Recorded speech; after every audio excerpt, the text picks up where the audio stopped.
नमस्कार, आप देख रहे हैं आरडी न्यूज। मैं हूं योगेश चक्रवर्ती। पटना में 13 जुलाई को बीजेपी की रैली में जहानाबाद के विजय सिंह की मौत हो गई थी, लेकिन अब बिहार सरकार में एडीजी जितेंद्र सिंह गंगवार ने दावा किया है कि उनकी मौत रैली में नहीं हुई थी, बल्कि उनकी मौत हार्ट अटैक से हुई है। उन्होंने कहा कि विजय सिंह की मेडिकल रिपोर्ट सामने आ चुकी है और मेडिकल रिपोर्ट में ये साबित हो चुका है कि उनकी मौत पिटाई से नहीं बल्कि हार्ट अटैक से हुई है। और बीजेपी का ये दावा कि पुलिस की लाठीचार्ज में उनके एक कार्यकर्ता की मौत हो गई है, झूठ साबित हुई है। और ये खुद एडीजी जितेंद्र सिंह गंगवार ने स्वीकार किया है। सुनिए वे क्या कुछ कह रहे हैं। मौत को लेकर लगातार बयानबाजी हो रही है, विजय सिंह की मौत को लेकर लगातार बयानबाजी और रिपोर्ट बताया जा रहा है कि रिपोर्ट भी गलत बताया जा रहा है। प्रेस मीडिया में सारी चीज़ें आ गई हैं। डिस्ट्रिक्ट मजिस्ट्रेट का बयान आ गया है, सीनियर एसपी का बयान आ गया। पोस्टमार्टम रिपोर्ट में स्पष्ट कर दिया गया है कि वो कार्डियक फेल्योर या हार्ट अटैक या बेसिकली दिल की बीमारी रोग के कारण मृत्यु होने की बात बताई गई है। विस्तृत प्रतिवेदन आपको पुलिस अधीक्षक के द्वारा जारी किया जाएगा। पहले भी उनके द्वारा बताया गया था कि प्रथम दृष्टया जो बातें लग रही हैं, सीसीटीवी फुटेज, मौके पे जो लोग थे शामिल, उनके बयान और जो साथ में उनके लोग चल रहे थे, उनके बयान से ऐसा लगता था कि इस प्रकरण में इनकी हत्या जो आप कह रहे हैं उसमें नहीं होकर के अलग हुई है। अब पोस्टमार्टम के बाद भी हम लोगों की जो लाइन ऑफ इन्वेस्टिगेशन था उसको स्पष्ट रूप से बल मिला है और अब ये कहा जा सकता है कि ये घटना एक दूसरी घटना थी, एक दुर्भाग्यपूर्ण हादसा था जिसमें हार्ट फेल्योर या कार्डियक प्रॉब्लम या हार्ट अटैक के कारण उनकी मृत्यु होने के बाद प्रकाश में आई। पुलिस इस मामले में सारे तथ्यों को न्यायालय के सामने रखेगी और उसके बारे में समय पर आपको अवगत करा दिया जाएगा।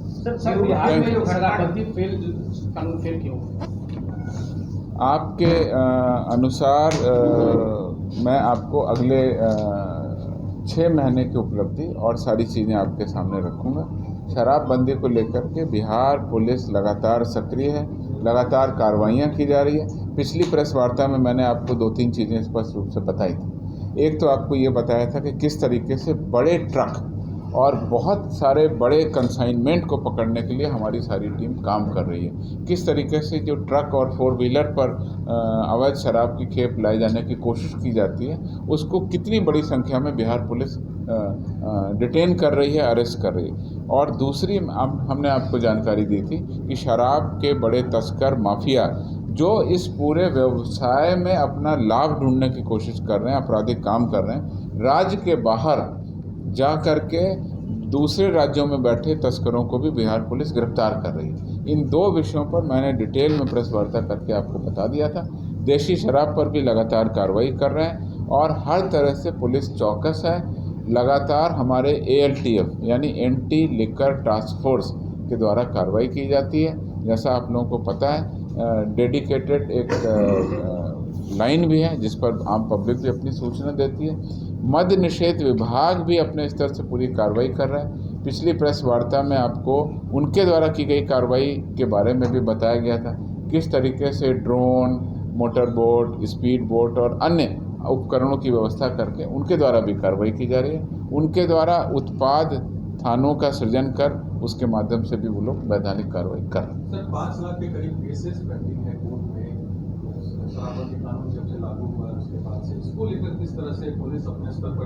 देखिए, मुझे कितने कांड न्यायालय में लंबित है वो जानकारी नहीं। अगली बार मैं इस पर ब्यौरा लेकर के आपको बताऊँ। कई मामलों में सजा हुई है और इधर जब से मद्य निषेध कानून में संशोधन हुआ है उसके बाद से 2 काम हुए। एक तो फाइन दे करके कई सारे मामलों का निपटारा किया गया और दूसरा जो मुआवजा देने की सरकार की नीति है उसके तहत मुआवजा देने की कार्रवाई भी की जा रही है, जिसके बारे में आपको पिछली प्रेस वार्ता में डिटेल में बता दिया।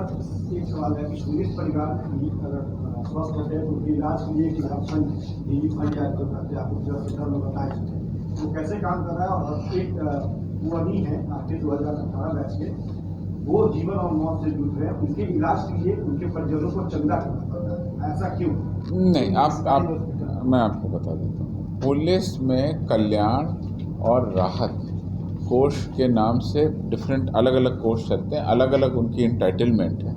उसके अलावा शिक्षा के लिए भी कोर्स चलता है। अगर किसी पुलिसकर्मी के बच्चे को उच्च शिक्षा में जाना है, एडमिशन होना है, तो कोर्स के हिसाब से उनके लिए हम लोगों ने राशि उपलब्ध कराई है। बीमारियों के लिए जैसा आपको बताया, हम लोगों ने वो राशि डबल कर दी और तत्काल वो राशि मिल रही है। ये सूचना भी हमने आपको 2-3 महीने पहले दे दी थी।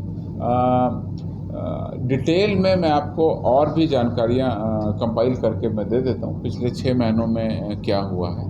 कुल मिलाकर के हमारे जो तंत्र है वेलफेयर ओरिएंटेड, पुलिसकर्मियों के मनोबल और उनके कार्य कुशलता में कमी ना आए, इसके लिए हम लोग लगातार सक्रिय रहते हैं। अवकाश देने की बात हो, किसी भी तरह के जो भी उनके कल्याण के काम है, हम लोग लगातार करते हैं। कोई एक विशेष मामला अगर आपने संज्ञान में लाया तो हम लोग उस पर भी विचार करके कार्रवाई करेंगे।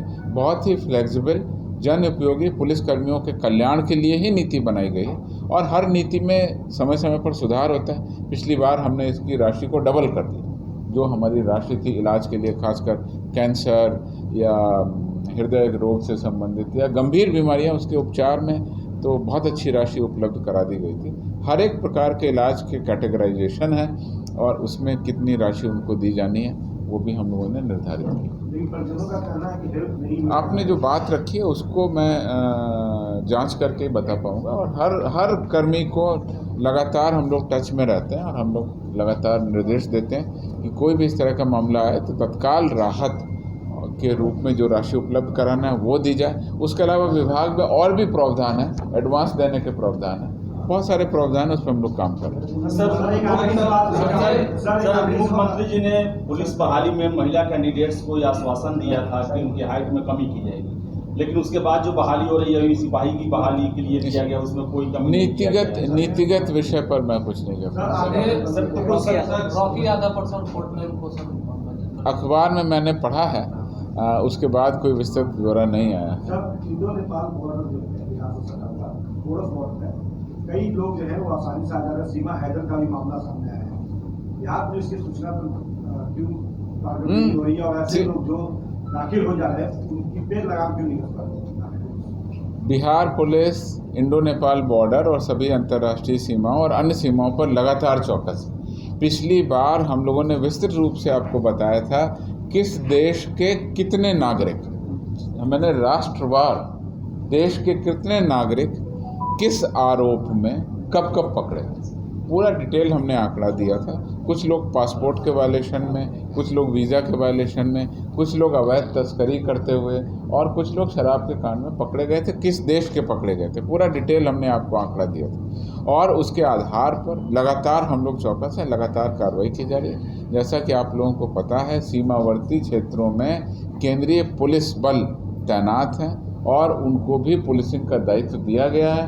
उसके अलावा बॉर्डर के सीमावर्ती थानों, सीमावर्ती जिलों के पुलिस अधीक्षकों की नेपाल और भारत के जो सीमावर्ती एसपी और डीएम हैं उनकी भी लगातार बैठकें होती हैं। परफेक्ट कोऑर्डिनेशन है, हम लोग बॉर्डर पर लगातार कार्रवाई करते हैं। जिस खास नाम पर आपने चर्चा की है वो संभवतः किसी अन्य राज्य का मामला है, वो बिहार का मामला नहीं लगता।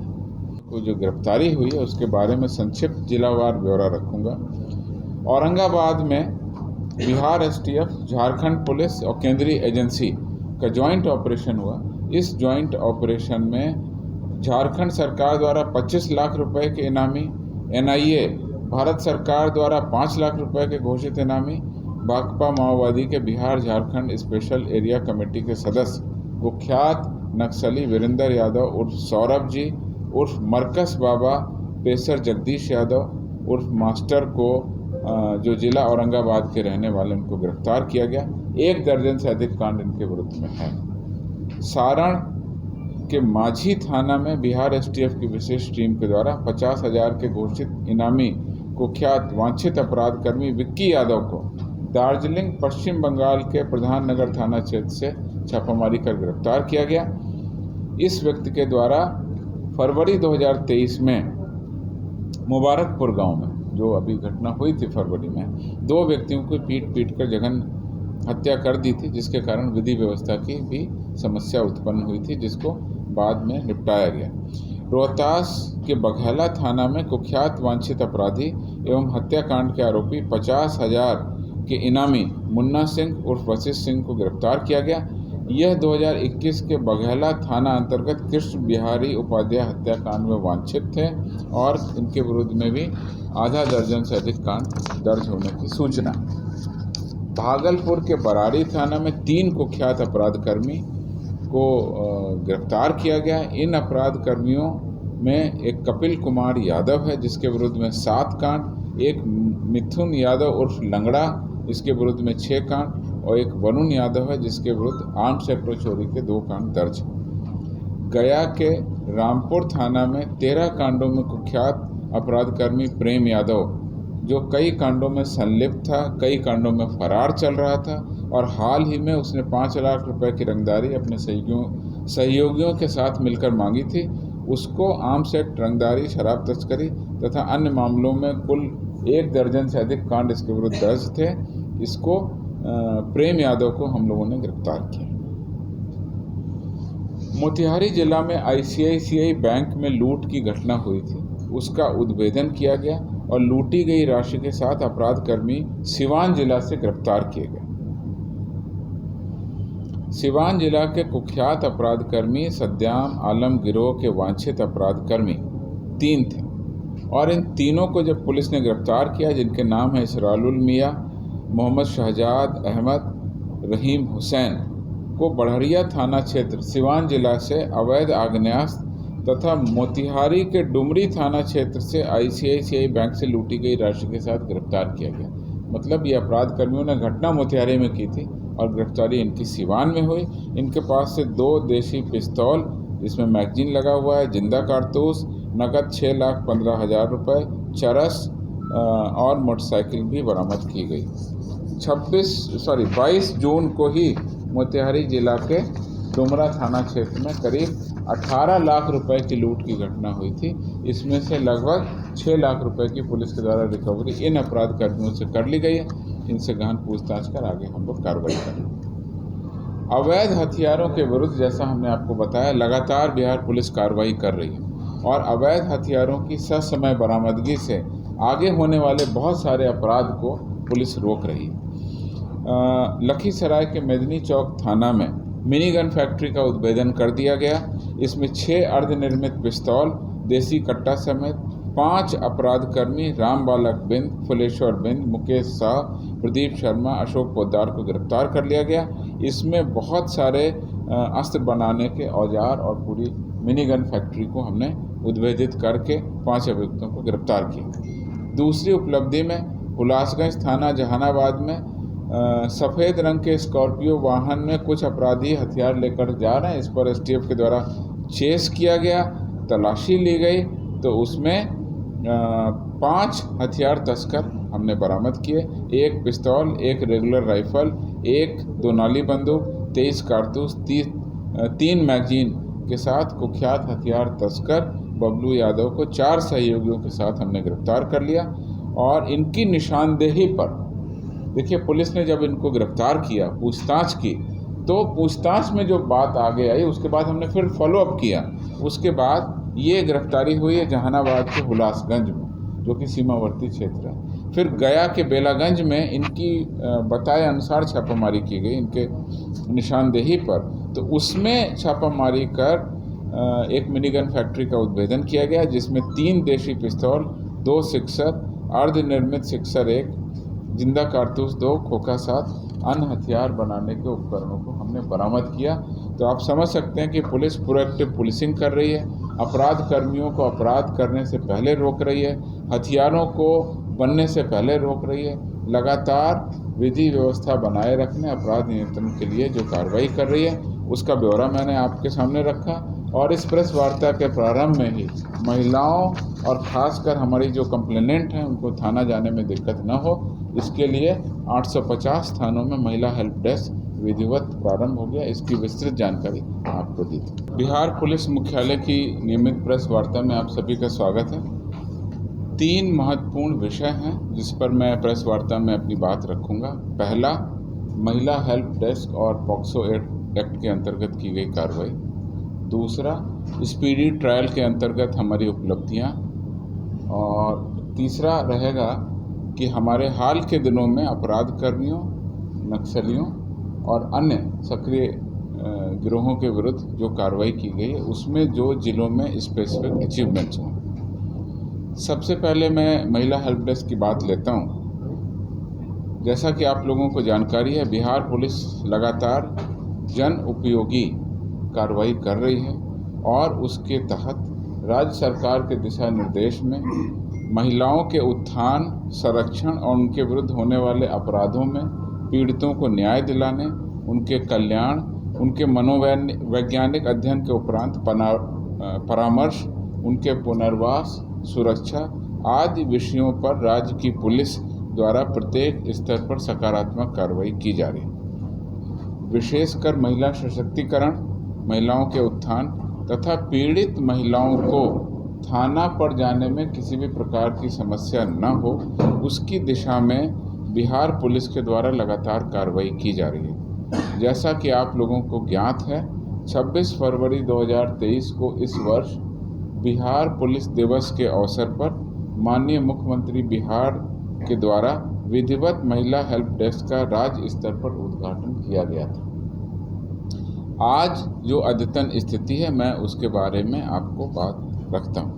राज्य के अब तक प्रथम चरण में 500 और द्वितीय चरण में 350 अर्थात कुल 850 थानों में महिला हेल्प डेस्क की स्थापना पूर्ण कर ली गई। इन 850 महिला हेल्प डेस्क में जो प्रत्येक थानों में कार्यरत हैं, 475 महिला सब इंस्पेक्टर या महिला ASI यानी महिला पुलिस ऑफिसर हैं और 1982 महिला पुलिसकर्मी इन हेल्प डेस्क पर प्रतिनियुक्त। सभी प्रतिनियुक्त पदाधिकारी और कर्मियों को विशेष प्रशिक्षण दिया गया है और इस संबंध में उनके कार्य करने के लिए SOP को जारी कर दिया गया। बिहार के पुलिस थानों को महिलाओं के अनुकूल, उनके सुलभ पहुंच के योग्य बनाने, वांछित सहयोग प्रदान करने तथा महिलाओं से संबंधित विषयों के निष्पादन हेतु फर्स्ट कॉन्टैक्ट पॉइंट के रूप में राज्य के थानों में महिला हेल्प डेस्क की स्थापना की गई है, जो लगातार कार्यरत है। इन महिला हेल्प डेस्क पर तमाम राज्य की महिलाएं निसंकोच पहुंचकर अपनी शिकायतें दर्ज करा रही हैं। इसका उदाहरण मैं दे रहा हूं। अभी तक जब से स्थापना हुई है प्रथम चरण की और दूसरे चरण की 19,666 महिलाएं अपनी महिलाओं को लेकर महिला हेल्प डेस्क में जा चुकी, जिसमें से 5,382 मामलों में प्राथमिकी दर्ज कर अनुसंधान भी शुरू कर दिया गया। 1314 मामलों को अन्य विभागों के पास अग्रसारित किया गया है, क्योंकि महिला हेल्प डेस्क में अन्य विभागों से संबंधित समस्याओं को लेकर के भी महिलाएं थानों में आ रही हैं। 12,970 मामलों में नॉन कॉग और अन्य कानूनी रूप से देखते हुए निरोधात्मक कार्रवाई भी पुलिस के द्वारा कर दी गई। इसके अलावा ये सभी थानों में 850 थानों में कार्यरत हैं। इसके अलावा पुलिस मुख्यालय के स्तर पर महिला परामर्श केंद्र की शुरुआत की गई है। इसका मुख्य उद्देश्य घरेलू हिंसा और महिला प्रताड़ना से पीड़ित महिलाओं के लिए परामर्श केंद्र के रूप में कार्य करना है। यह परामर्श केंद्र राज्य पुलिस मुख्यालय में महिला विकास निगम बिहार सरकार और जिला विधिक सेवा प्राधिकार के द्वारा प्रतिनियुक्त परामर्शियों के द्वारा सफल रूप से संचालित किया जा रहा है। इसी क्रम में मैं आपको बताना चाह रहा हूं कि किस तरह की ट्रेनिंग हम अपने महिला सुरक्षा से संबंधित विषयों पर पुलिस पदाधिकारियों को दे रहे हैं। महिला सुरक्षा से संबंधित 5 डे स्पेशल ट्रेनिंग के 6 कोर्स चलाए गए और सभी रेंज में जा कर के सभी कांड के जो अनुसंधानक हैं उनको स्पेशल ट्रेनिंग दी गई। इसमें महिलाओं के विरुद्ध साइबर अपराध, यौन अपराध में साक्ष्य संकलन, फॉरेंसिक साक्ष्य संकलन, डिजिटल साक्ष्य संकलन आदि विषयों पर करीब 300 पुलिस पदाधिकारियों को प्रशिक्षण दे दिया गया। इसके अलावा महिलाओं के विरुद्ध अपराध, हिंसा, बलात्कार के कांड के शीघ्र उद्भेदन हेतु विशेष किट बनाई गई है, जिसको 146 अनुमंडल पुलिस पदाधिकारी एवं अन्य डीएसपी को इसमें ट्रेनिंग दी गई। सभी जिलों के नोडल पदाधिकारी और क्राइम ब्रांच टीम प्रभारी को महिलाओं के विरुद्ध होने वाले अपराधों से संबंधित वैज्ञानिक अनुसंधान, पॉक्सो एक्ट, जेजे एक्ट, अन्य एक्ट के प्रभावी क्रियान्वयन हेतु प्रशिक्षण दे दिया गया।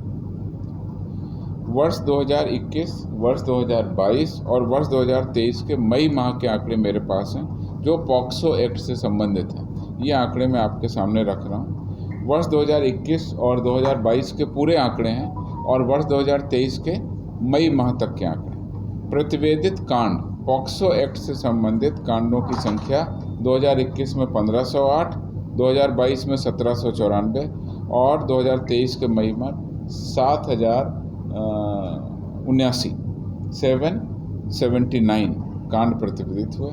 इसमें हम लोगों ने कई सारे मामलों में आरोप पत्र समर्पित कर दिया। वर्ष 2021 में 1263, 2022 में 1552 और 2023 के मई माह तक 693 कांडों में हमने आरोप पत्र भी समर्पित कर दिया। मुआवजा हेतु भेजे गए प्रस्ताव, इसमें एक्ट के अनुसार मुआवजा दिए जाने का जो प्रावधान है, उसमें वर्ष 2021 में 995, वर्ष 2022 में 889 और 2023 के मई माह तक 299 मामलों में हमने मुआवजा का प्रस्ताव भी भेजा गया।